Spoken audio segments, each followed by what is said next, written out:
House Speaker Martin Romualdez will remain in his leadership post once the 20th Congress officially begins session. So says two ranking House Solons and allies of the Speaker who took part in a greet and meet face-off today to discuss preparations for the opening of the 20th Congress. Armela Las Moras tells us more.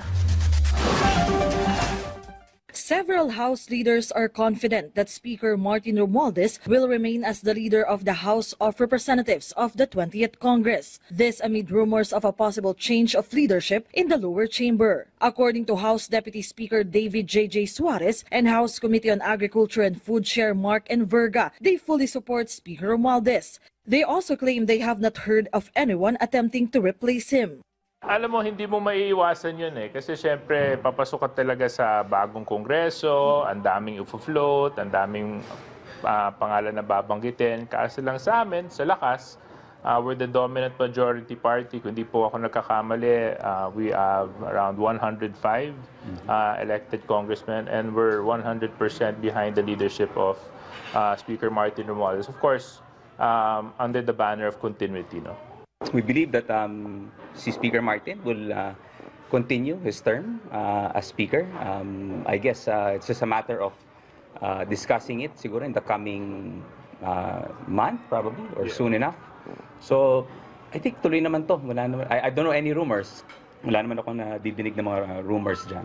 Suarez, Enverga, and other House leaders held a meeting today, but they said it's not a loyalty check or a show of force, but just a simple meet and greet as part of the preparations for the 20th Congress. There's so much work and preparations that need to be done, especially when it comes to issues like committee assignments. At ayaw naman po natin mangyari na kung kailan tumatakbo na yung Kongreso, saka pa lang natin binubuo.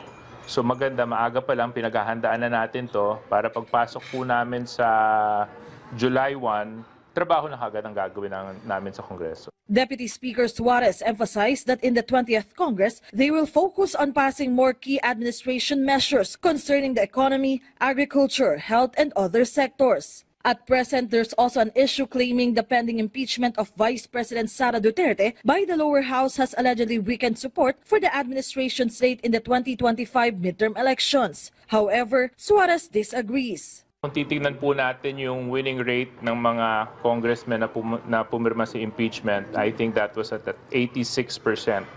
So sila po talaga yung dapat makaramdam kung meron man, no? Mela Las Moras from the National TV Network for a new and better Philippines.